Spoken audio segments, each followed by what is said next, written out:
No, good morning, Mr. Gill. Good morning, my lord. There are two witnesses today. The first is Mrs. Elizabeth Martin. Good morning, Mrs. Martin. Morning. Mrs. Martin, good morning. Your full name, please? Elizabeth Martin. Elizabeth. Right. You've provided us with a statement, Mrs. Martin, and you're agreeable that that statement should be published. You're also agreeable that your evidence today should be broadcast and recorded. Yeah. Can I remind you that we have in place a general restriction order so that please don't name other people as you're giving your evidence, because otherwise we'll have to briefly stop our proceedings to remove reference to that. But if it happens, it happens. Don't worry about it. But if you can avoid that, please. Your statement for the record is SCIWT 0418 and 501. Now, you are employed as a private care branch secretary and representative of private care for the GMB union. Yes. And you've been in that position for 6 years, I think, is that right? Yes. You first joined the union as a workplace representative in 2007. Yes. And your background is that you qualified and registered as a nurse in 1979. Yes. Your work was initially in the NHS, and after your second child arrived, you continued to work, but in a care home setting. Is that right? Yes. Okay. And I think you recently retired from a career working in care homes, the care home setting. And you've been doing that for about 38 years. I just really wanted a break for nursing, really. Right. Okay. And were you working in a care home during the pandemic? Yes. Yes. Now, Mr. Arkeson has told us about the GMB, so we can take what you've said about the background and overview of the GMB as read. But as you say in paragraph 19 of your statement, your role in the union, and therefore the role that you're going to tell us about in this today, focuses on those workers who are employed in private care homes. Yes. Like yourself. Now, if we go to paragraph 23 of your statement, and indeed following, you tell us that during the pandemic, or as it was really from the outset of the pandemic, the issues apparently being raised by members were that they were consulting you about were largely having regard to the guidance that was being produced and how it affected them in their own roles within care homes. Is that correct? Yeah. Guidance, it was very difficult because it was changing constantly. Staff were working on shifts. They went on shift in the morning, and by the afternoon the guidance had changed again. It was confusing for everyone. Yeah. Well, I think you can rest assured that we've heard that from a number of people, Mrs. Martin. From your point of view as in your union role, I think you described this experience as somewhat frustrating. Pardon? You described this experience as somewhat frustrating for you as a union representative. Yeah, it was frustrating, as well as the guidance changing constantly. The guidance wasn't very clear at times. Some of the guidance, from a care home point of view, you were looking at it and thinking, that's an impossibility within a care home setting. Managers were interpreting the guidance different from staff, and it was extremely confusing. Staff were having to deal with horrendous stuff as it was, and then the guidance just been unclear and constantly changing had a massive effect on them. From your own perspective, did you find it difficult to keep up with the guidance? Yes. And did you find it difficult on occasions to interpret the guidance? Both as working in a care home and as a rep, because I was trying to keep up with the guidance to sort of try and help the members within private care that were phoning in because they were getting confused with the guidance. I don't suppose there was a great deal of help at times because I couldn't understand the guidance and where it was coming from. You know, and the best I could say to the members was, look, I appreciate you're frustrating, I appreciate you're angry.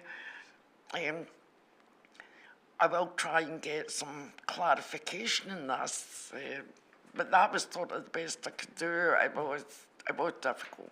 Yeah. And also one of the issues you had was that I get the impression from having read your statement and having met you that you, prior to this, you were somebody who, if you wanted to settle or resolve an issue, you went to the workplace and did so. You are now having to do this all on Teams or Zoom or some remote means of communicating with your members. Yes, that was just another sort of difficulty. As I say, prior to that, there was difficulties. We could arrange to visit the home, speak to staff, speak to managers, try and resolve issues. But then we couldn't. We had to learn how to use Zoom and Teams, which is all, at that time, very new. And it's no ideal trying to reassure people over a screen. It's difficult. Yeah. Could I ask you to go to I think it's paragraph 25 of your statement. One of the issues that you mentioned that members were seeking clarity about was the self-assessment that members were having to make regarding the use of face masks. Can you just tell us a little about that, please? Again, it just kind of goes back to guidance a wee bit and how sort of we needed clarity. That at one time the guidance came out, and I can't remember the exact date because there was loads of them, but there was one particular one that said staff were to self-assess whether they needed to use a face mask or not, which... That rather begged the question. It was just a bit confusing. You either need a face mask or you don't.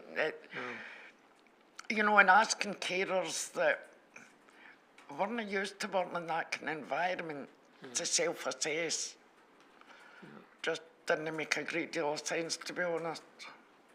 This is not meant as any criticism of carers in that situation, but was that something about which carers in care home settings had a great deal of experience of using face masks?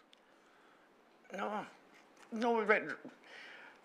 I would say the only staff within a care home setting that maybe had some sort of experience of face masks, etc., with possibly trained nurses who didn't train in a general setting. A lot of the care staff hadn't worked within a National Health Service setting, a hospital setting. So the use of face masks just was very rare.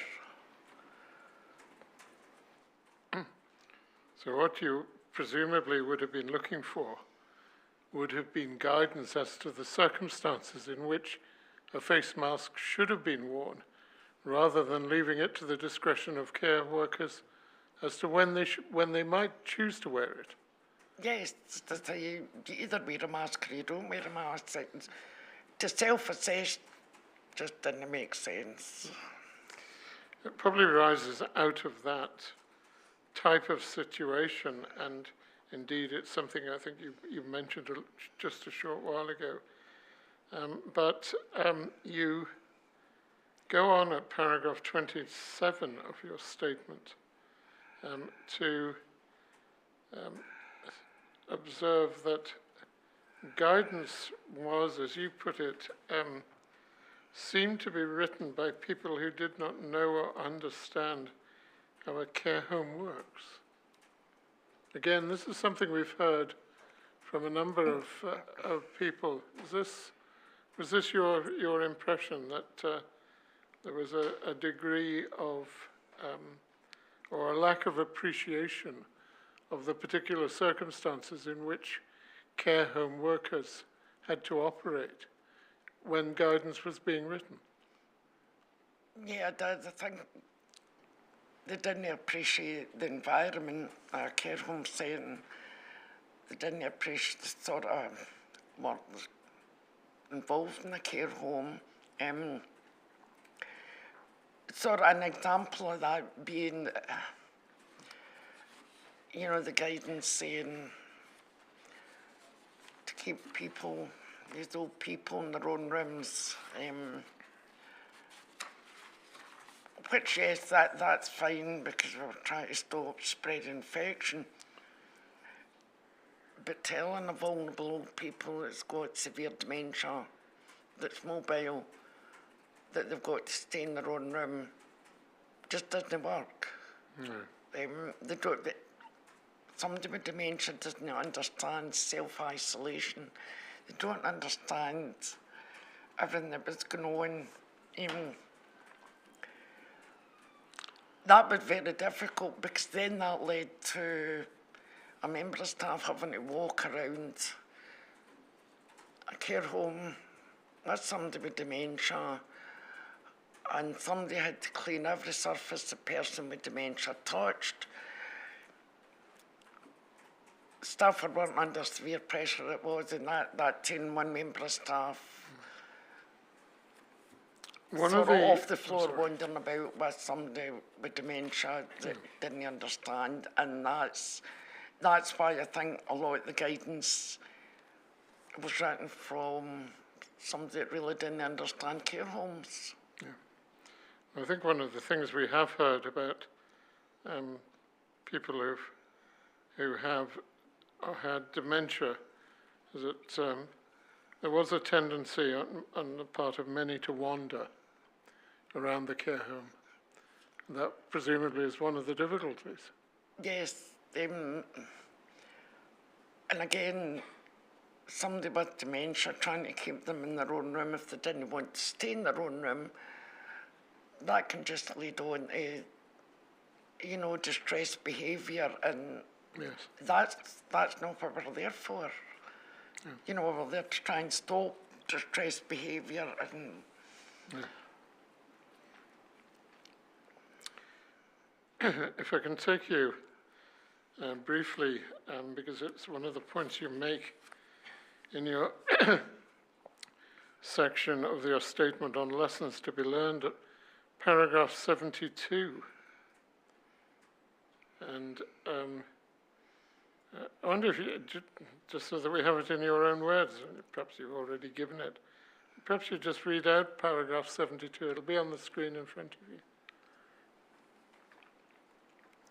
Well,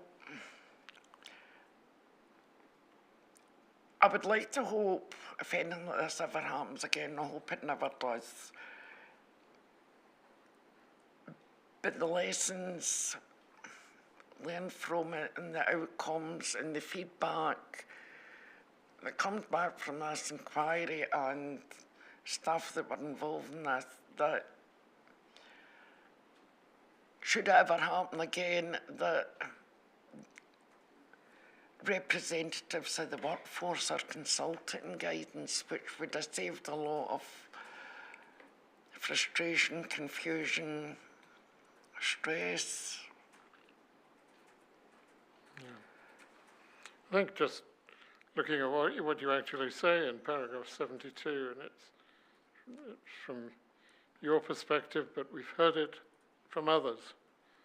You say any guidance to be issued in future should only be sent out after discussion with the people who are actually doing the job, not the managers, but the people who carry out the role from day to day. Yeah. Thank you.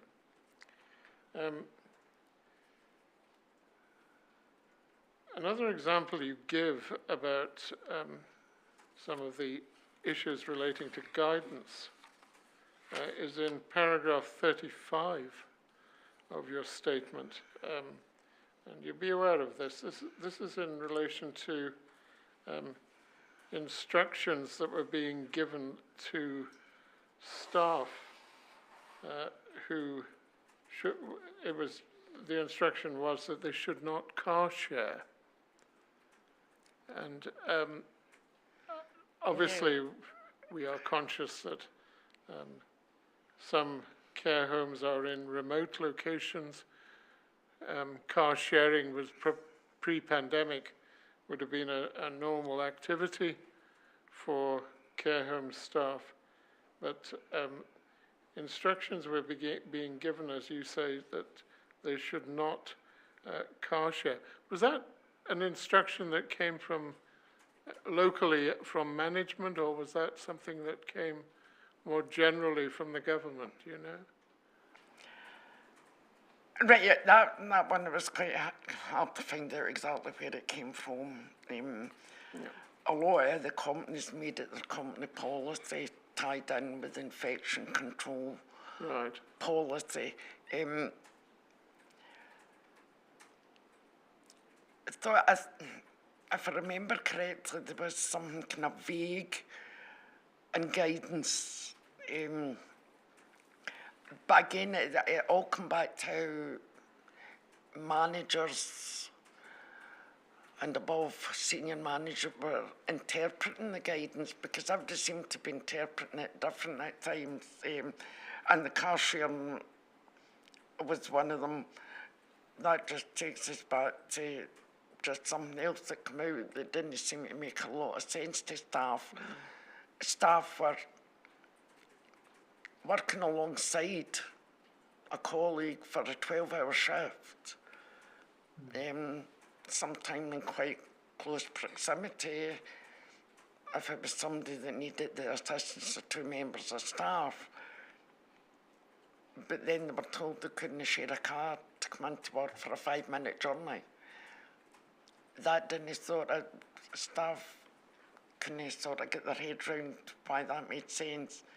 They can't have been in a car together for 5 minutes, but it's okay to work 12-hour shift together. Yep. Led to a lot of difficulty as well with people getting transport to work. A lot of care homes are quite rural, they're not all in bus routes, and again, having to use public transport wasn't an ideal situation either. Yep. You also tell us about rules and guidance on infection control. Now again, going back to what you said a little earlier, was that something that carers within care homes would have been particularly aware of pre-pandemic? Very basic infection control. you know, sort of around your norovirus, that type of infection control, but nothing in the scale. Yeah. COVID, I don't think actually any is had the thought of knowledge or COVID, because it was sort of a progressive thing. So,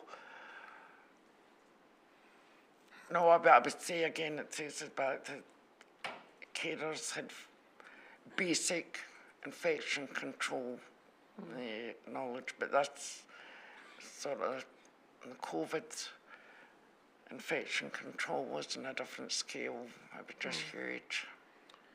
Quite overwhelming for them to begin with. You use the word at paragraph 38, staff were bombarded with various instructions on extra infection control training. Yes, that it just seemed to be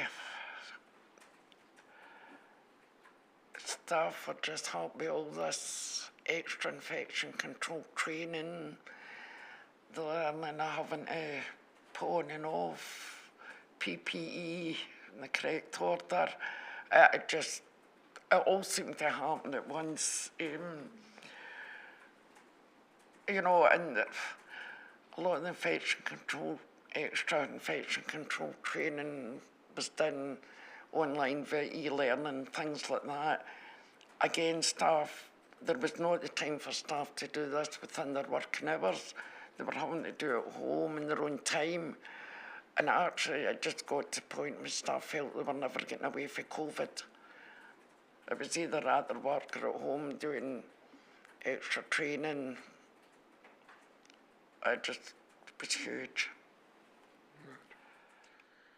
One of the points you make is that the pressure of these additional infection control measures taken together with public health inspections and also the Police Scotland investigations in the event that there was a care home death, that these all added pressure to care home workers who felt, as you put it, under scrutiny.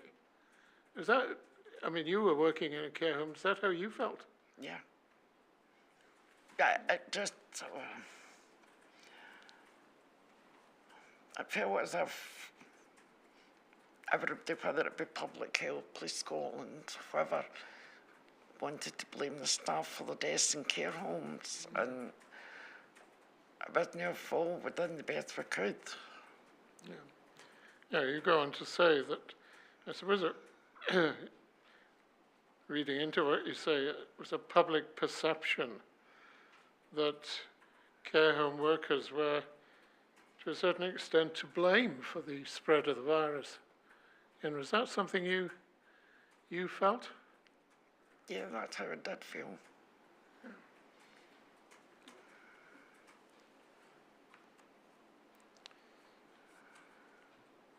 Obviously, a group of people that you and your care home worker colleagues would be interacting with would be families of residents within the care homes.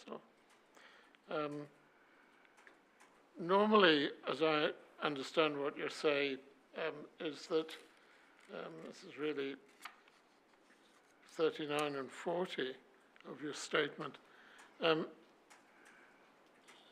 Normally, time would be taken to talk to members of families, to give families an update on how their relative was.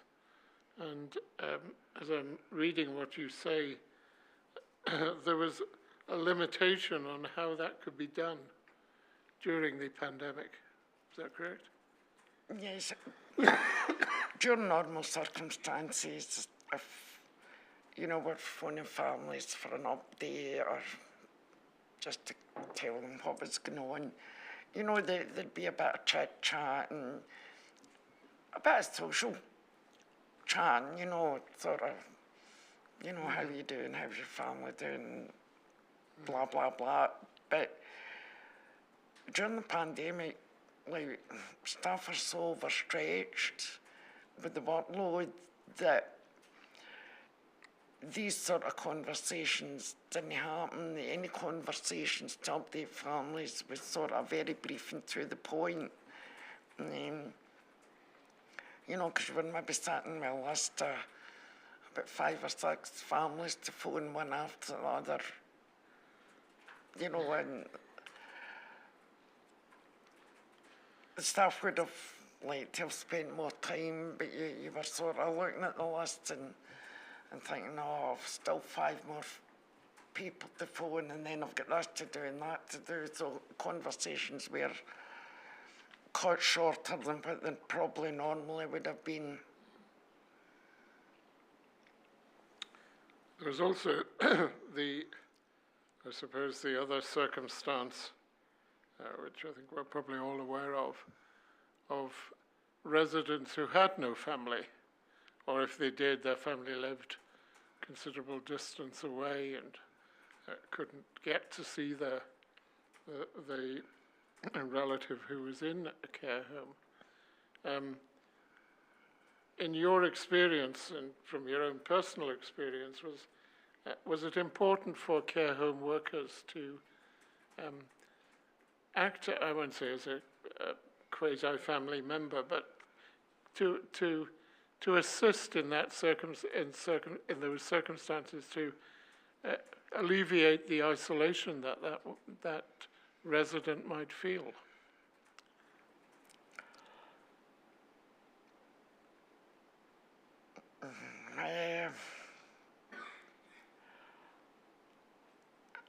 Right, but that I don't know. You don't know? I don't know. Okay. Right.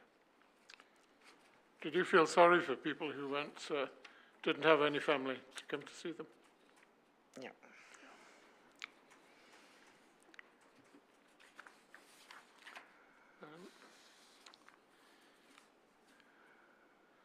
Obviously, many of your members who were working in care homes would have to deal during the pandemic, particularly in the early months of the pandemic, with the deaths of residents. Inevitably, in a care home, elderly residents, death is an inevitable occurrence. But this obviously was very different. How did your members find coping with that?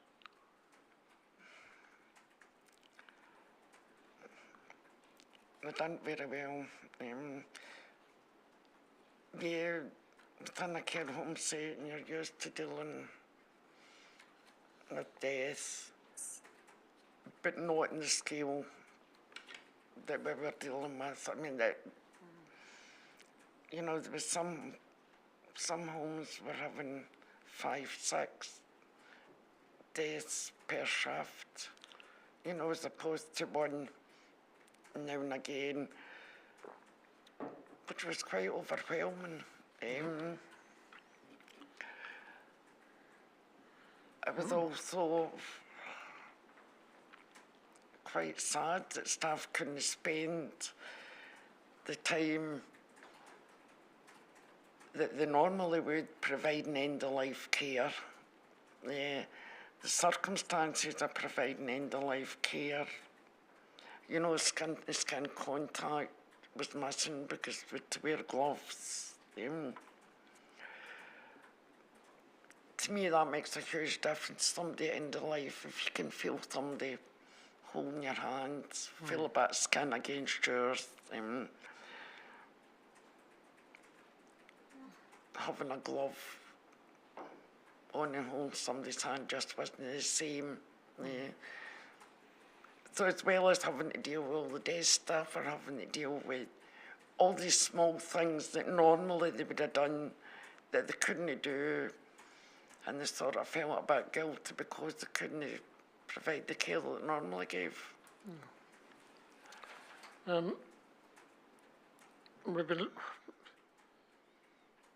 You do make the point at paragraph 42 that staff also had to deal with families who were angry following upon the death of their relatives and took it out on members of staff. Is this something you heard about on occasions? That was in one particular place. Yes, there families were angry at times, right? Getting that grief does a lot to people, and we were all living in strange times, which was putting a strain on everybody. I thought it was understandable to a certain extent if relatives lashed out at staff, because it was staff that were phoning them saying, look, I'm sorry your relative passed away, blah, blah, blah. So yes, that there was times that they lashed out at staff, because I think staff were the only ones that could lash out at the time. There was a couple of instances where maybe relatives taken it a wee bit too far with staff, in particular settings. Right. You know, standing outside a care home with media there going on about the staff having killed your relative isn't very nice for staff when they've tried to do their best. Okay.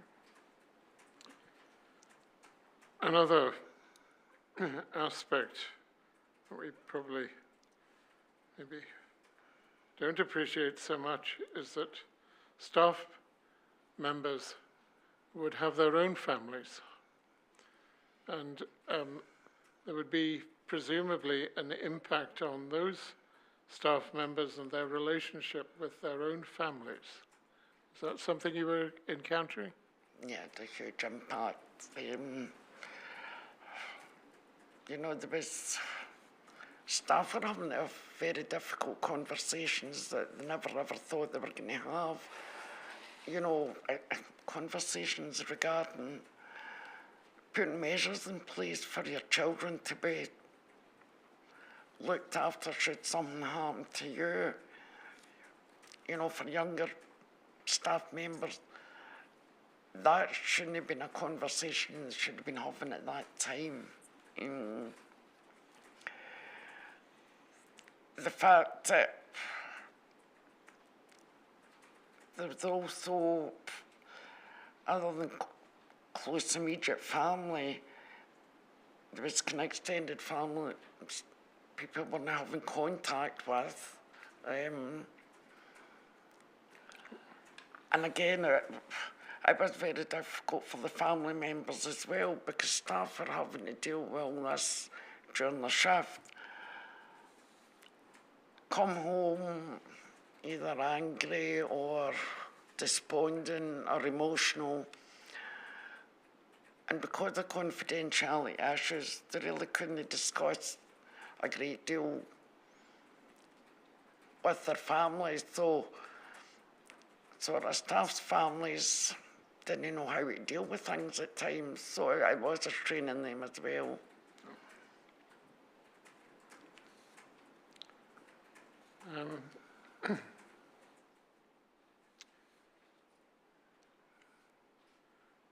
You do make the point, Mrs. Martin, that care home staff did consider that they were perhaps wrongly compared with staff in the NHS. That perhaps they weren't as appreciated as NHS staff. That's something you were coming across in representations being made to you? I'm not decrying the NHS. No. Do a great job. At the beginning of the pandemic, care home staff were seeing NHS staff getting free meals, coffee, special shopping hours, supermarkets, even sort of hubs that they could go to during their break for psychological support. Care home staff didn't get any of that, and that sort of hurt quite a bit because we were dealing with people with COVID as well.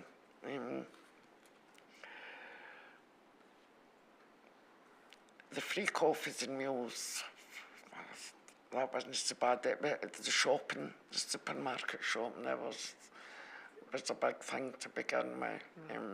NHS were getting in early in the morning, special times that nobody else could get in, just NHS staff.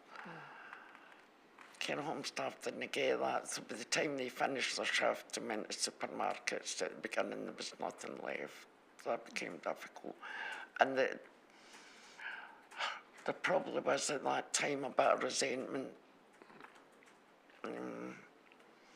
So as time went on, these things kind of levelled out a wee bit, but initially it sort of was. Right, you mentioned it just a moment ago about the absence of what I think are called well-being hubs, which were available for NHS staff, but similar hubs weren't available for care home staff. One of the points you make in paragraph 55 of your statement is the concern for the mental health of care home staff. Now, you tell us a little bit about that in paragraph 55, and in particular, you tell us that the union was eventually able to point staff whose mental well-being had been impacted during the pandemic and what they had been experiencing with various organizations that could assist. Was that something you were doing? Yeah, again, as I said earlier, the NHS seem to have sort of well-being hubs that they could go to during their break or whenever if they felt they needed to speak to somebody. Within a care home setting, that wasn't available.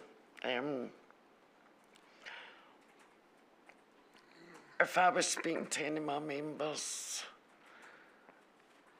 that sort of were experiencing stress, distress, whatever, I'm no mental health trained. I wasn't trained to deal with any of that. I could listen to them,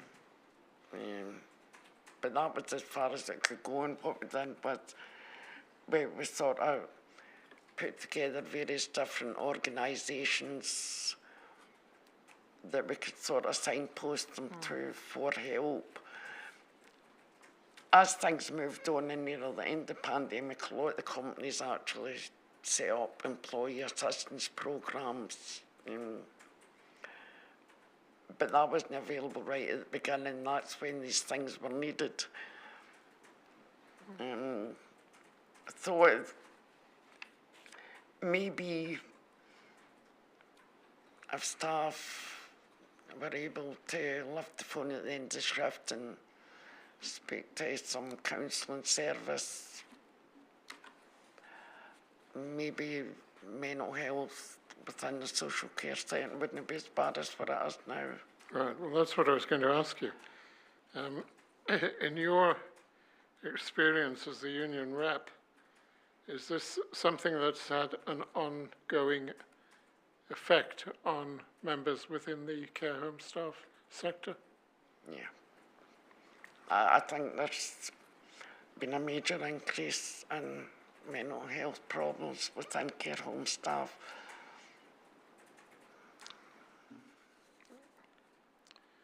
I'd like to ask you just very briefly about PPE. We note what you say about this. It's really at around about paragraph 52. You tell us about a situation a situation that you became aware of, where in one care home there was a reusing of masks, that after a care home worker had been into a room perhaps with somebody who had COVID, they were asked to take their mask off, bag it up. Then subsequently, when they went back into that room, they were expected to use the same mask. Can you tell us just a little bit about that? Yes, it's got. That there was a particular home where that's what staff were told to do. They were told if they were wearing a mask, they were to take it off, put it in a polythene bag, tie it up, leave it in the room, and when they went back into the room later on, reuse the same mask. What was your attitude towards that as the union representative? Well, I was horrified, and I went, no, that's just disgusting. That in itself is an infection control issue.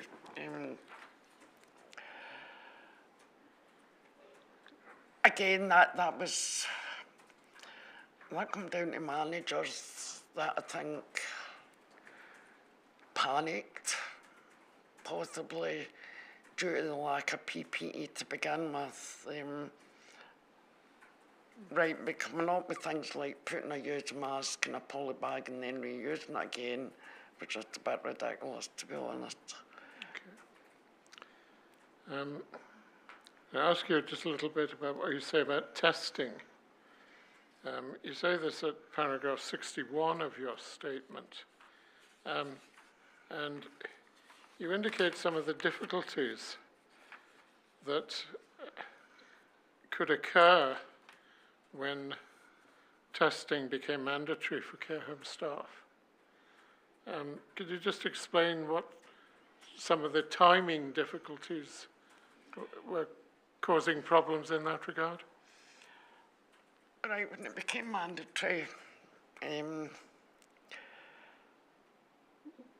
testing within the care home was only get done on certain days. Say for if staff were off duty, they had to go into their work and their days off. Again, it takes us back to another issue where they were just never getting away from COVID. Initially as well, there was also issues with the results coming back. The results didn't come back very quick to begin with.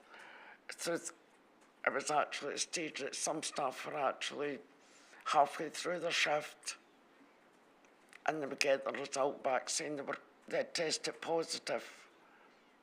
But they'd already done, sort of half a shift. So they'd immediately leave. Obviously then trying to get somebody to cover that shift was very difficult. So most times it ended up staff were working short because people had to go home. As time went on, the results come back a bit quicker. But initially, sometimes it could take 2 days for the result to come back. Now, another matter that we've heard about in the inquiry,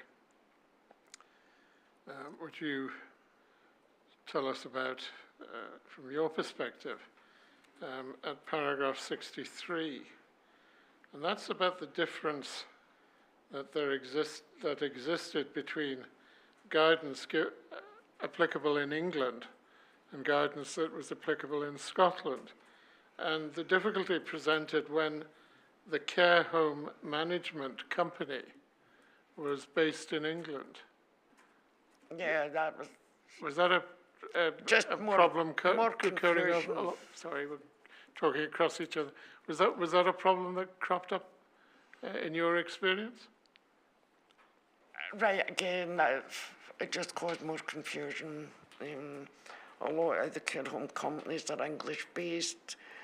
They were going with what was happening in England, but the care homes were actually in Scotland, and it just caused even more confusion for the staff, because policies that were coming out were based on what was happening in England. You know, the likes of the vaccine being mandatory in England, but it wasn't mandatory in Scotland.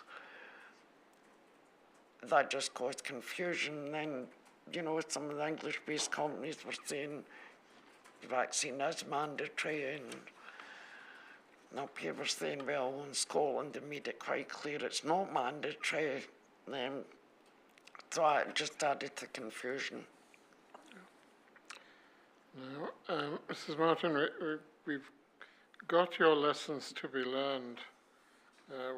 Some of them, well, one of them certainly we've looked at, and we have also your hopes for the inquiry.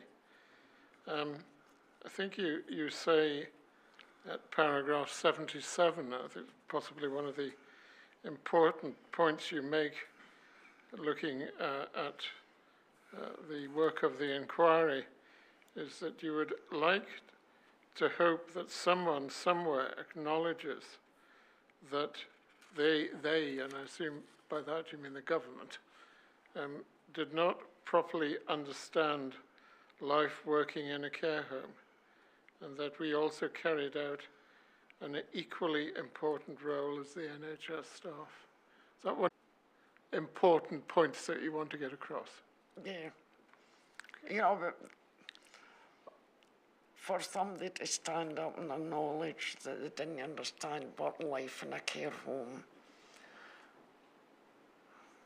would probably make a huge difference to staff in a care home, somebody just to acknowledge it. Right, Mr. Martin, thank you very much. Those are all the questions that I have to ask you. As with all witnesses, I ask at the end of their evidence if there's anything else that you would like to tell us that we haven't perhaps touched on in your evidence so far. If there's anything else, this is your opportunity to do so. I don't think there's anything else a great deal I want to say. The only thing I'll say is that I find it very hard to find the correct word to describe what it was like working in a care home during the pandemic.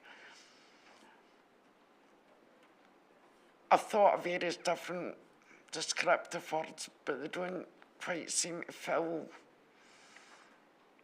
what it was like, but like a roller coaster at times, up and down. But that really doesn't get across how bad it was. Horrific. Yeah, it was horrific, but that doesn't totally describe either. I don't have the words to describe what it was like. I don't. Right. Well, I think that probably says a lot in itself. Right, Mrs. Martin, thank you very much indeed for your evidence. Thank you, my lord. Yes, thank you, Mrs. Martin. Appreciate that. Right, 11:15 then. You can have a Yes, slightly my lord. extended break today. Thanks. Thank you, my lord.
Now, good morning, Miss Barami. Good morning, my lord. Our next witness is Graham Pirie of the Royal College of Podiatry, and his statement reference for the record is SCI WT 0238-501. Good morning, Mr. Pirie. Good morning, Lord Brailsford. Right, good. Now, all ready to go? And when you're ready, Miss Barami, Thank off you, my go. lord. Good morning, Mr. Pirie. Please could you start by telling us briefly about your own background and about the Royal College of Podiatry? Yes, my full name is Graham Stewart Pirie. I qualified in 1984 as a chiropodist. That was the official term in those days. I now moved on to using the word podiatrist. I worked in the NHS. I have done some private work as a podiatrist, and in 2001 I started work for the Royal College of Podiatry as an employment relations officer, and I cover Scotland and Northern Ireland. Thank you. And could you tell us a bit about the Royal College as well? Yes, well, the Royal College is both a professional body and a trade union, so we have two aspects. The office is based in London, where we have around about 40 members of staff in total, and we have different departments, one around education, because one of our primary goals is around educating not only our members, but educating governments and educating the general public around foot health. We also have a communications team. We have a membership team which encompasses employment relations and the professional support officers, and we have a finance department, and this is all overseen by a council. We have a chair of council, and the council members vary between 12 and 15. The minimum is 12, sorry. Thank you. And could you tell us a bit about the range of work that podiatrists carry out and the type of health conditions that require podiatrist input? There's a whole range of podiatrists that we have, our members of the Royal College of Podiatry, and they work in different sectors.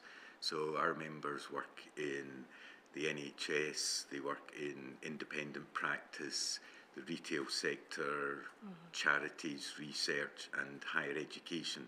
So there's a broad range in where we work.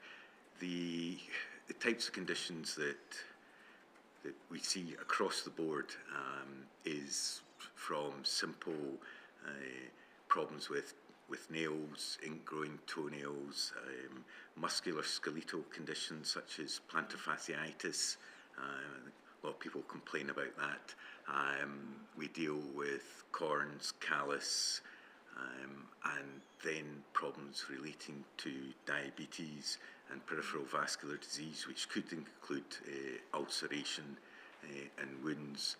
I think that would cover about, there's a broad spectrum of that. We also have individuals who work as podiatric surgeons, so they do surgery on the feet. Okay, thank you. And at the point of the first lockdown, could you tell us what the immediate impacts were on your organisation and on the members? For our organisation, we had, I think it was the Friday before the announcement of the official lockdown, our chief executive had locked down the office, so he had moved in advance of it. So he asked everybody to work from home, which before that he wasn't keen on people working from home. And we were fortunate that most of our communications with members, is either through email or through the phone or our website, and our phones were linked to our IT system, so that allowed a seamless transfer. So we had already moved into working from home before before the actual announcement came that we were moving into lockdown and everyone to stay at home. For our members working, there was a difference between those who worked in the independent sector, in higher education, as opposed to those who worked in the NHS. Those who worked in the independent sector were basically told to close their businesses. The NHS, because it was key workers or essential workers, whatever the terminology was used at the time, they were to go back into work.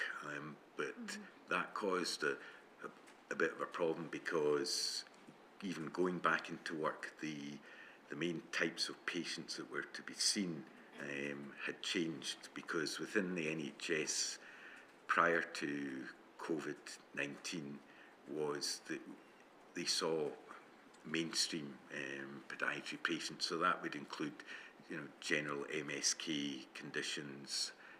It would include those with, pain from corns and callus, problems with their nails.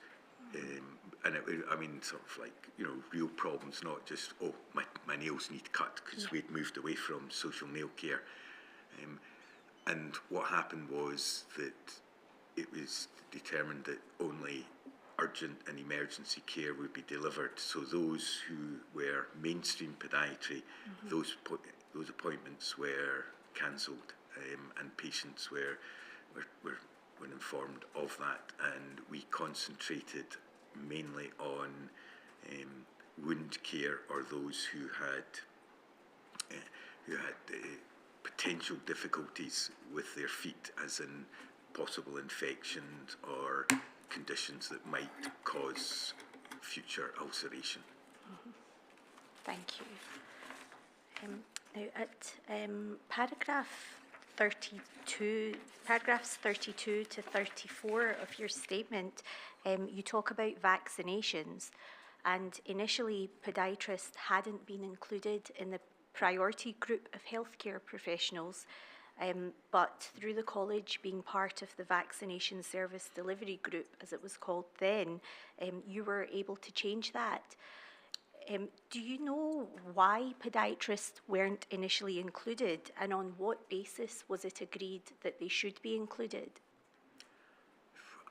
I don't know if I could answer why we weren't included, and I suppose the problem has always been around within the NHS. It's always seen as it's doctors and nurses. So and we do value the work that they do, but when they start producing a list, it's easy to miss somebody out. And I'm hoping it was just we got missed out. And at one of the meetings, I suggested that podiatrists should be included in that because of the direct patient contact that podiatrists have. And it is, most podiatry appointments range from between 20 to 50 minutes, depending on the condition that you're seeing. So there is a fair time of exposure with each patient. Yeah, thank you. In your opinion, if podiatrists hadn't been included, if the Royal College hadn't been included in that group, do you think making representations as a non-member would have had the same effect? If you're not able to comment, that's fine. Well, I think, to speculate, I think it would be harder to have had podiatrists included, because it would have been trying to find out who to write to, who to take the issue to. So from that point of view, yeah, I think it would have been more difficult. I still think we would have been included, but it might have taken longer. Thank you. At paragraph 38, you speak about key worker status, and you touched on that briefly before, and the uncertainty of who was included. You then state many felt ignored by the Scottish Government, and that there was no clear guidance or support. Others have also told us about the fact that they found the guidance to be unclear. But please, could you expand on what you mean when you say members felt ignored, and why it was that they felt ignored? Well, I think because of the variety of locations that podiatrists work in, whether it's private or NHS, and there was that discrepancy between podiatrists working in the NHS were seen as key workers or essential workers, and yet those who worked in private practice who are podiatrists weren't seen. And there seemed to be very little information coming out, and particularly if you watch the television, there was so much focus on hospitals and the NHS, and there wasn't enough for those in the independent sector or the third sector to get the same level of information. And members were, because of the access to the internet, members were out looking for anything that they could, and there was very little there, so they just felt as if they hadn't been given the same due care that those who worked for the NHS had been given. Okay, thank you. You then, at paragraph 42, explain that, and you've touched on this again in your answer earlier, that those in the NHS were deemed key workers while those in private practice weren't and had to close their practices for 4 to 6 weeks. You also explain that NHS podiatrists treat patients with wounds while those in private practice do not. To your knowledge, was that the sole basis for designating NHS podiatrists as essential or key workers and not private practice, the treatment of wounds? No, I think the definition for key workers, I wasn't there when the decision was made, but I think the definition is based on the fact that it was NHS, so therefore NHS, everybody who worked for the NHS was therefore a key worker. Okay. That was really the basis for it. Okay. So it may be that enough consideration wasn't given to the exact nature of podiatry work, because is it not the case that while those in private practice don't treat wounds or provide emergency care, the nature of their work is that it prevents conditions from escalating to becoming wounds? Yeah, I would say that there's a lot of work done, not only in private practice but also within the NHS with podiatrists and other AHPs around preventative care, and the prevention is to prevent patients from being admitted to hospital. So there's a lot of that gets done, and painful foot problems can lead to trips and falls, which end up as an admission. So the lack of care that was given, being able to be given by those in private practice will have had an impact. I mean, it's not something that I've got any figures on. In private practice, they do come across wounds, but I can't remember the sign guidelines, and I can't remember what the sign stands for. It's similar to the NICE guidelines in England. Does recommend that if you have a patient with a wound, that it is referred within 24 hours to a multidisciplinary team, and that's particularly important, not only for patients with diabetes but also those with peripheral arterial disease as well. So the consequence of suspending preventative podiatry care could potentially be an increase in demand on NHS resources and services? Yes, yes. Thank you. Now, at paragraph 43, you state that while NHS, you state that the majority of your NHS members work in the community, and they and because of that, they carry out a lot of home visits, but there was a lack of information and guidance which they found confusing. Could you tell us where the confusion arose in relation to home visits, and perhaps give examples of information and guidance that members would have liked to see? Yeah, well, I suppose it goes back to what I was mentioning about if you watched anything on television, and still do, and I always have done, when you see anything about the NHS, it's always around hospital base. You don't generally have, you know, camera crews at health centres or around patients' homes. So it's a very different setting.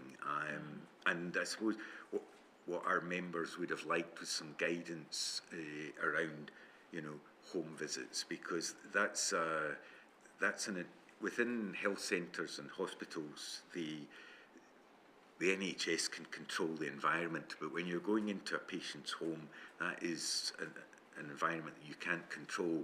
So they were looking for advice on how do they transport instruments and materials that they use for example, for dressings.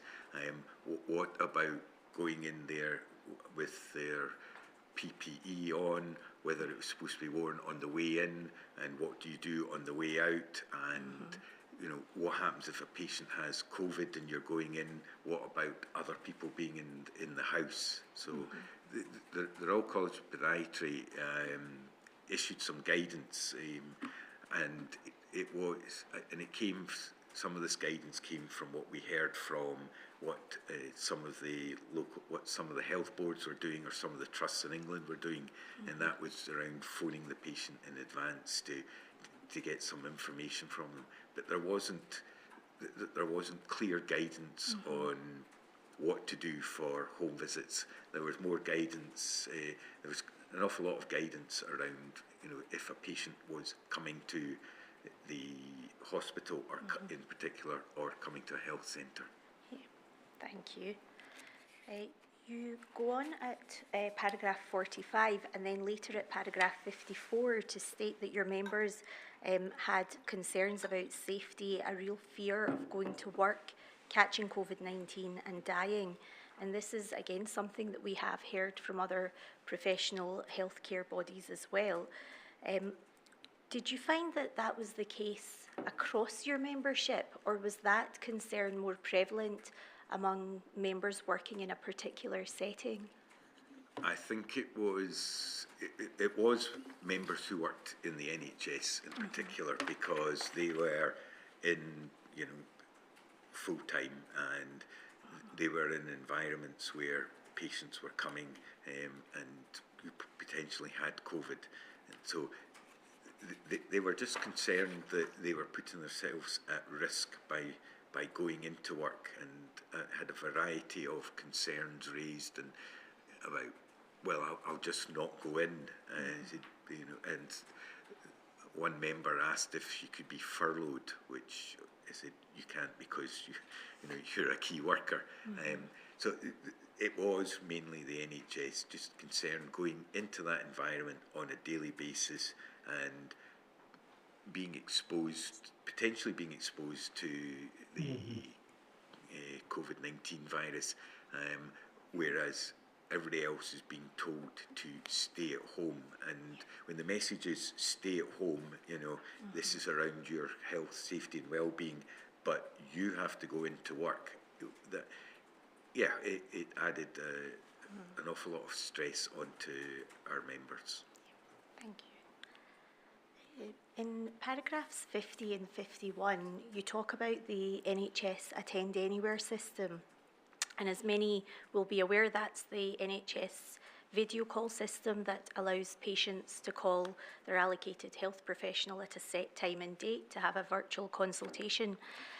You state that members found this system unhelpful and that it was better than nothing, but not as good as it would have been face-to-face.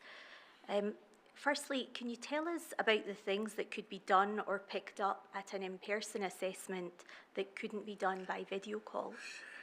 Well, podiatry is very much is a hands-on, and that's not only in the treatment, but it's also in the assessment and diagnosis.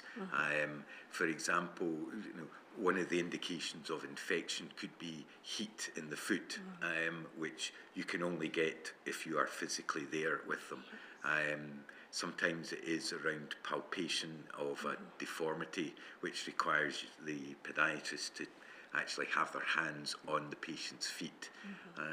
There's also, feeling for pulses, which is, and we use a machine called a Doppler, which assesses blood flow, and therefore you can pick up early problems with a patient's circulation by doing this. And also, I know I put it in the statement, and it is something that probably only podiatrists recognise, that sometimes when a patient takes off their shoe and sock, there's an unpleasant smell when an infection is present, and these kind of things you cannot do through a virtual call. And I did say, whilst it's not great, it's better than a phone call, and it's better than nothing. Yes. Thank you. The second thing I wondered is whether it's, while members, were aware of the risks of in-person consultations, whether it's the case that they would have preferred to at least see some patients face to face so that they could investigate these things. Would they have liked greater freedom to choose which patients they should be able to see in person? The answer to that would be yes and no. There was the no is in, I want to expose myself to the virus as little as I possibly can, so therefore not seeing patients is good. But there is also that need of podiatrists to actually physically be there with the patient so that they can do a full assessment, and podiatrists will have confidence in their ability to do the assessment properly when they can bring all the aspects to it, all the senses around, touching the patient's foot, seeing what it is, feeling, and just being in the room with the patient gives it a far better chance of accurate diagnosis and therefore assessment and a better treatment. I think there's a lot of patients that we did see because we had provided a decision tree and a treatment grid that I think a lot of the NHS podiatrists also used. So they did see some patients who probably wouldn't have been under the emergency and wound care. Thank you. I want to move on to long COVID. Could you tell us generally about the impacts of long COVID, both on the Royal College and on your members? Well,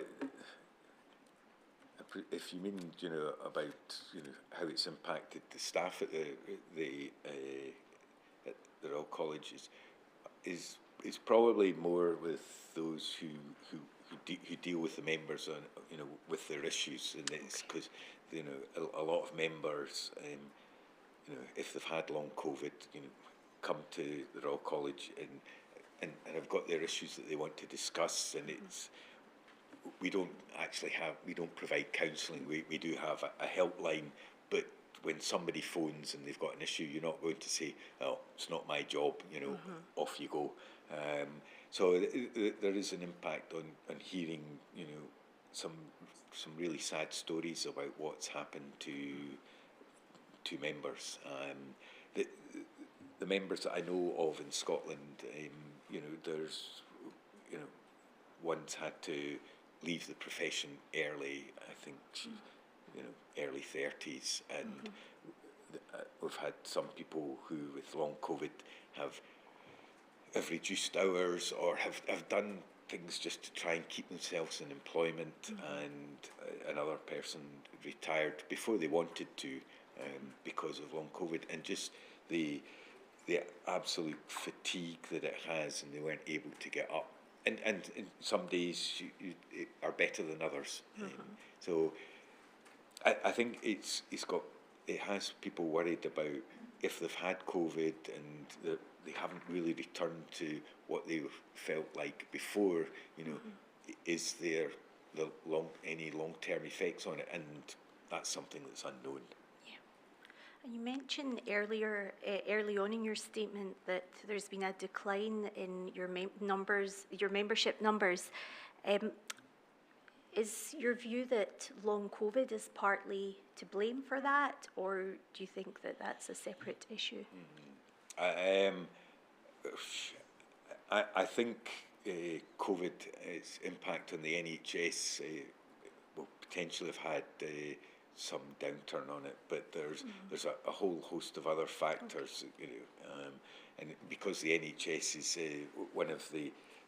is the biggest employer of podiatrists, and if you see it as a career, and then you see, you know, all the news headlines about the NHS, that's not really particularly inviting. But I do know, I think the one of the universities down south did have quite a large increase in numbers for 1 year, and that was, you know, and I don't know whether that relates to, oh, well, if you're a key worker, then you'll be working should there ever be a pandemic again, but I don't know the answer to that completely. Thank you. I want to move on now to PPE, please. Did your members in private practice have any difficulties in sourcing PPE? Yes, they did. There's various suppliers that provide to those who work in the independent sector, and you know, once they were open again, and if they were looking for PPE, they would send in an order form, and it would just come back out of stock. And there was difficulties all round in getting PPE, so I don't think it was a surprise to members, but there was quite a delay in getting this, so therefore it caused problems on opening up their practices again. We can't open and do, for example, 5 days a week because we don't have the personal protective equipment to do that. So yes, there was difficulties. And I understand there were issues with pricing as well, that the prices had gone up significantly. Yes, prices for gloves is the one that I remember. That's because, well, my wife's a podiatrist in the independent sector, and it gone up from about £9 to £23 for the same amount of gloves. And she was not particularly happy about that. Yeah. But, and that was across across those in private practice. I don't know if the charge increased for NHS, but it did seem it jumped massively when they became available, and it was probably due to demand. Thank you. Were NHS members provided with PPE? Did they have sufficient PPE? Yes, I mean, in podiatry we've always used some form of PPE. Whether it's the disposable gloves, the disposable apron, or face masks. We also have goggles that we use when we're doing nail surgery. So we've always had that. There was interruptions with supply of this. I'm not aware that it created an awful lot of a problem because of the reduction in the caseload in patients that they were seeing, and also because I think the delivery of PPE was, the NHS was prioritised for that. Yes, and you mentioned in paragraph 74 that the face masks that were provided to NHS staff were expired, but they were told to use these. What was the situation there? Did they claim that these masks, that the expiry date didn't matter? Did the Royal College raise issues with this, about this, with the health boards? And what was the response? This actually came to light after the event. So the Royal College of Podiatry, we weren't able to challenge this, but this situation was that there was out of date, I think it was face masks in a cupboard, and it was just use them because, and whilst members weren't happy about that, it's like, well, it's better than nothing, because there's still the need and the demand to see patients because of the nature of the work that we were doing in the NHS. It was pretty serious conditions, you know, open wounds and ulcers that needed treatment. So it's not, you didn't really, I suppose members felt they didn't really have a choice on that. Can I pick you up on a detail, Mr. Pirie, and it may well be simply a matter of interpretation. You were giving an answer in relation to paragraph 74, which says our members also came across masks that were out of date after their best before date, but the health board, singular, and in brackets, I can't remember which one, close brackets, again singular. I appreciate your information on this is probably a little incomplete, but on the basis of what I read, does that mean that this problem appears to have been experienced only in one health board area? I can only tell you what I was told, and I was only informed of this happening in one health board. No. Thank you, that's fine. The reason I ask is perfectly straightforward. I'm not condoning it at all, but plainly, if it's in one health board, it's a different magnitude of issue than it would be if it was across the board of all health boards. Okay. Do you recall while you can't recall which health board, do you recall whether it was one of the larger ones or smaller ones? It was one of the larger ones. Okay. I wish I could recall now. Well, that's great. Perhaps you could look into that and let us know post-hearing. That would be reasonable. Yes. At any point after this, when you became aware of it, did the health board concerned refer to any studies or guidance on masks on which they were relying to say that these masks still provided a benefit? Not that I'm aware of, no. Okay, thank you. You mention at paragraph 69 that your members used FFP3 masks for work requiring a nail drill. Did they also use FFP3 masks prior to the pandemic for that type of work? Yes, sorry if it's not clear. What I'm saying was that before COVID, our podiatrists, if they were using a nail drill, were using that kind of mask and were familiar with it.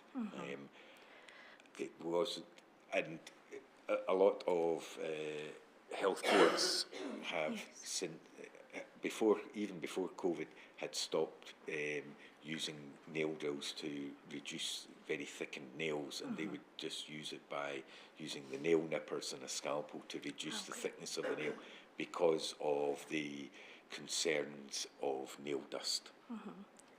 Well, you say that these masks tend to be designed for the average male face, while the majority of your members are female. You say 78% there. I just wondered, prior to the pandemic, were they using a different brand that was suitable? And during the pandemic, was that brand of mask not available, thus making the mask unsuitable for your average member?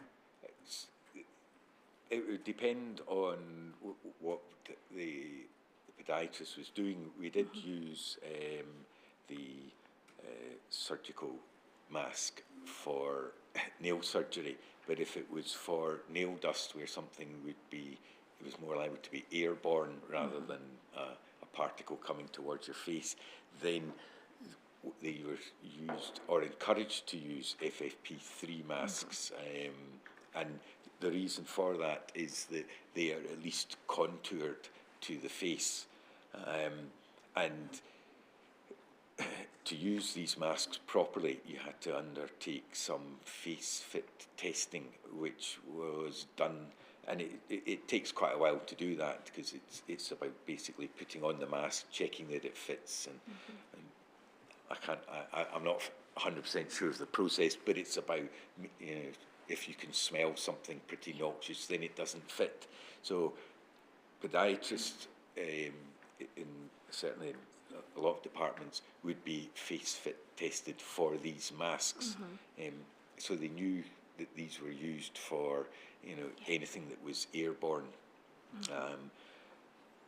They were available as required, and it wasn't a daily occurrence to be using the FFP3 mask, but if there was something that you were around using the nail drill, then that is what members would use, and that's what the Royal College of Podiatry would recommend using, either the FFP2 or FFP3 mask. Okay, thank you. At paragraph 72, you state that the advice was to wear FFP3 masks when providing direct patient care in a hospital, but not when providing direct patient care in the community. Are you aware of the basis for this difference in approach? And what did your members think about this? This was somebody who contacted me to say that they had seen this advice, and I have since gone back to find out where this individual had seen it, and said that, you know, the advice is that we've to use a different mask, you know, in community as opposed to what they're wearing in hospital.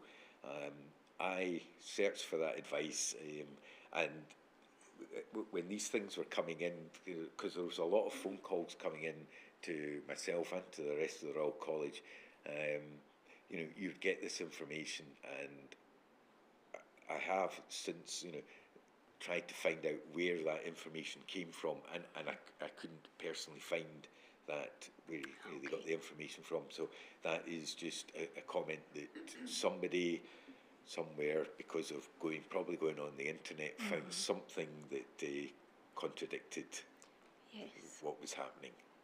Thank you. I want to ask you about the effect on your members' workload once services started to resume. Was there an increase in the number of people requiring NHS podiatry care? So really I'm thinking about wounds and the more severe work that would be ordinarily referred to the NHS.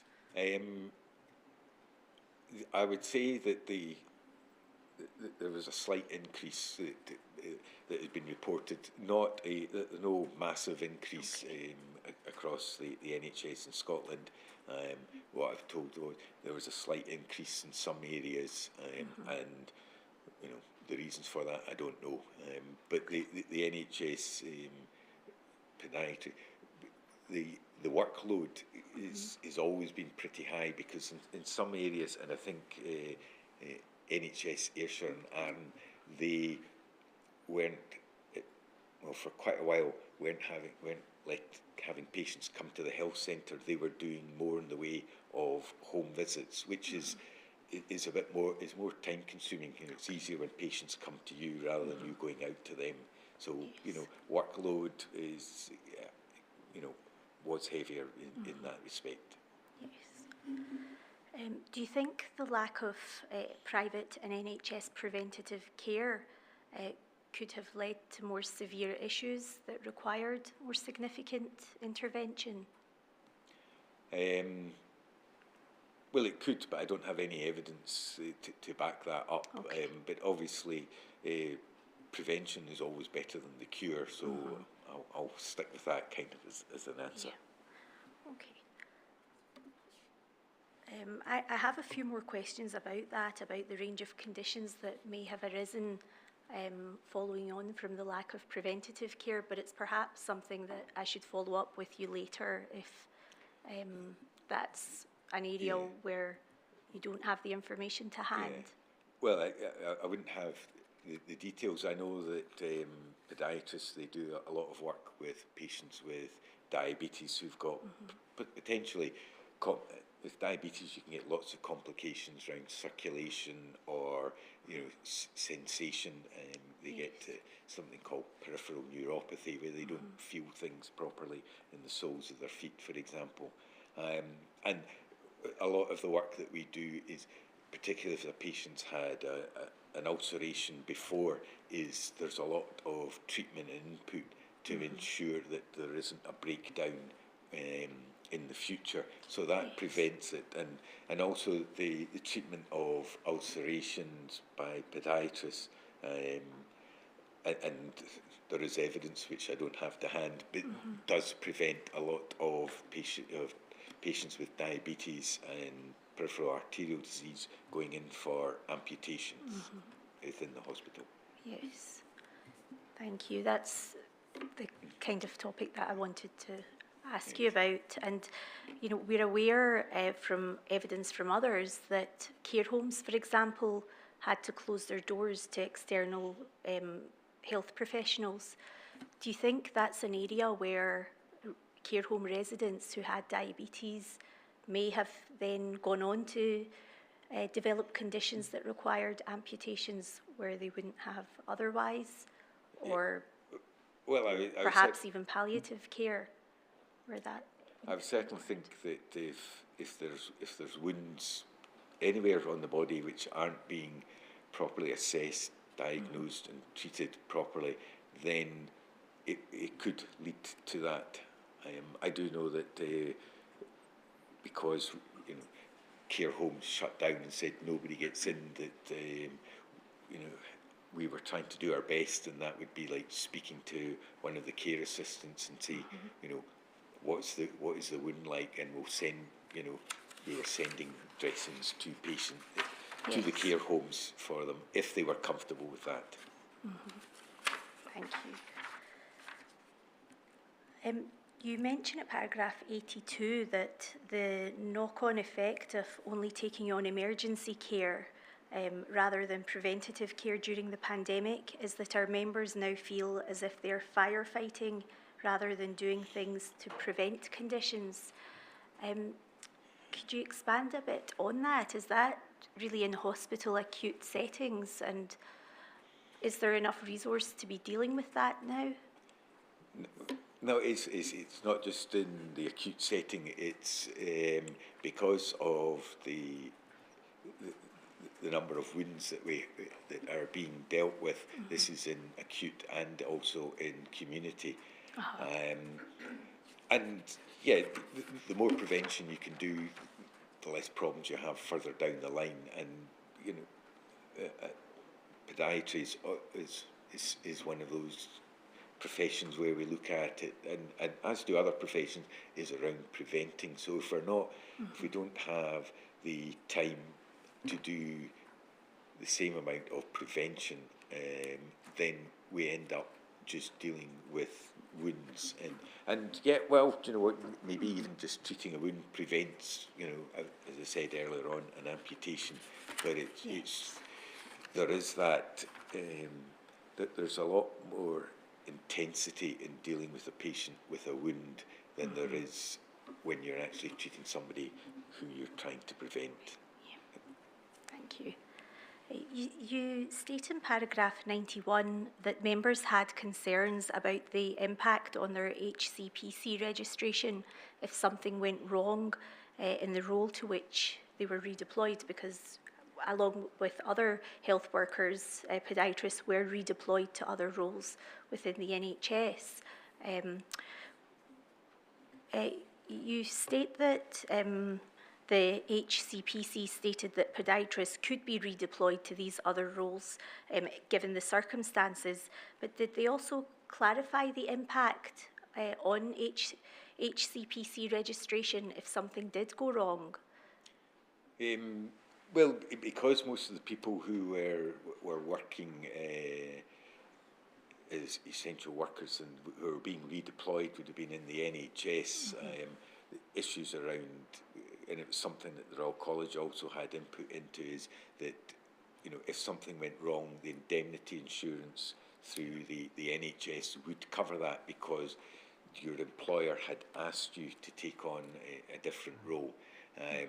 The clarity from the HCPC was around that, you know, if you were asked by your employer to take on an additional task and you were given the suitable training to do this task that you've been redeployed into, then it would not, your HCPC registration wouldn't be affected by doing these things. And that was some assurance that I know a lot of our members appreciated, because there is concerns when you're being redeployed and carrying out different duties. Thank you. At paragraph 93, you state that the HCPC suspended the usual CPD requirements. In the opinion of the Royal College, was this decision appropriate and correct? Have you seen any impact on knowledge and competence levels as a result? No, I think the Royal College of Podiatry welcomed this, because this is an audit that's carried out every 2 years by the HCPC on all professions that they regulate, and podiatry was due for their HCPC audit in, I think, it's around about May of that year. And what it is it's asking you to provide evidence to the HCPC that you have undertaken continual professional development. And their definition, I mean, because it says continuous, would mean that it is continuous up until the next registration date. And obviously when everything shut down, there was very limited opportunities for our members to undertake CPD. Those in the NHS, you know, it was all hands on deck regarding patients, so therefore any learning opportunities were minimised. For those in private practice, a lot of that of their continual professional development is done through, it would be like attending branch meetings or going to conferences, which were all face-to-face kind of events. So it was welcomed. I don't think it's had, well, I'm not aware of any evidence that says that the knowledge and skills of podiatrists are impacted on that, because the CPD audit is basically you writing up what learning that you have done. But there is still a requirement for members to do CPD. Okay, thank you. I want to move on to the impacts on patients. You state at paragraph 101 that some patients who had attended the NHS for podiatry care for many years prior to the pandemic were then, once services resumed, being told they needed to go elsewhere to find services, and there was some anger amongst these patients who you say were essentially told to fend for themselves. Can you give us some examples of the types of conditions that these patients had and the types of treatment they needed? Well, the ones that, as I said, you know, the NHS was focusing mainly on wounds and ulcers.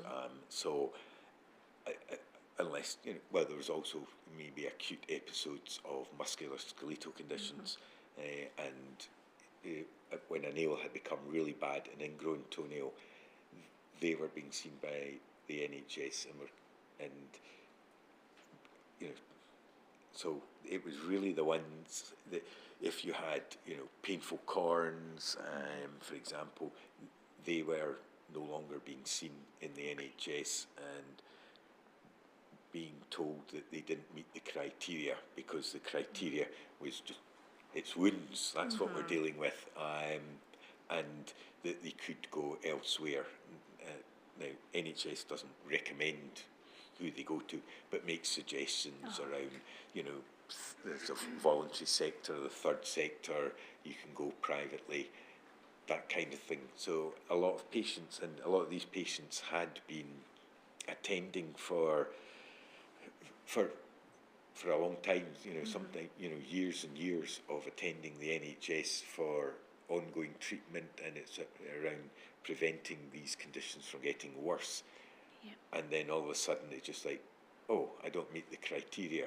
And it was just like, so you don't meet the criteria, so you need to go and find someone else to do this. And then when they looked around, and our website at the Royal College has got, find a podiatrist. And so if they went onto that, they go find a podiatrist, and certainly in the early stages, podiatry clinics were closed in the private sector.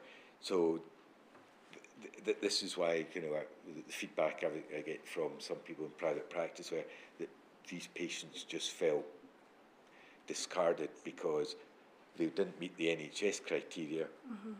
The private practitioners' clinics were closed, and where did they go? Yes. You're into your last 10 minutes, Mr. Manley. Thank you, my lord. All right. Do you think that the lack of preventative care had led to this increase in the number and severity of wounds that caused the NHS to change its criteria, or do you think there was a staff shortage, a reduction, a significant reduction? What was the reason for the change in criteria?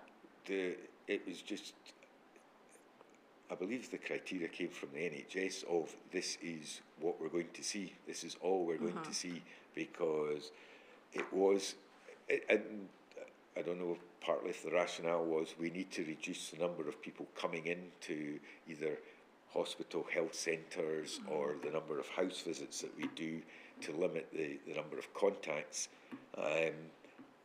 What is essential to be done? And I wouldn't disagree on that wounds and ulceration is essential, that needs to be done. Ingrown toenails, for example, they would be essential to be done. Not only are they very painful, but they can lead to, further infection. Yes. I think you mentioned in paragraph 103 that patients can't afford to see private practitioners as often as they had been receiving treatment by the NHS. Do you think that has the potential to then lead to an escalation in their condition and consequently place further strain on the NHS in due course? Yes. Okay, thank you. And finally, in paragraph 105, you mention a 2016 report which examined whether the NHS could cope with a pandemic and determined that it wouldn't be able to do so. Do you recall who commissioned or prepared that report? No, I'm afraid that was something I was watching on the television, and they talked about they had done this, they had done something in 2016 to see if the NHS, and I think it was UK-wide, was fit to deal with a pandemic. And I believe what was reported was the NHS wasn't ready to deal with a pandemic. And since 2016, if you look at the numbers of podiatrists within the NHS, those numbers have gone down almost year on year. Thank you. Is there anything that we haven't covered today which you'd like to address at this point? I suppose it goes round to getting the information out to those who work in the NHS and realising that it's not just hospitals, it is community care. It's the concerns that our members had when they were working was around PPE, whether the face masks were appropriate, and part of that came from the information that you see. It was coming out around COVID, and they had individuals, care staff in hospitals, primarily in China, who had the full biohazard suits on, and our members were given face masks that didn't even fit the contour of their face. And I think that when we look at providing PPE, we should be delivering what is the gold standard rather than our members felt it was what can we get away with, rather than what is the gold standard, and that would have been the FFP3 mask, because members wanted to feel safe going into work, and they didn't feel safe, and primarily around face masks is that, well, most of the staff in the NHS, not just our members, are female. So why is it designed for the average male? Yes. Thank you. Thank you. Thank you. Thank you very much, Mr. Pirie.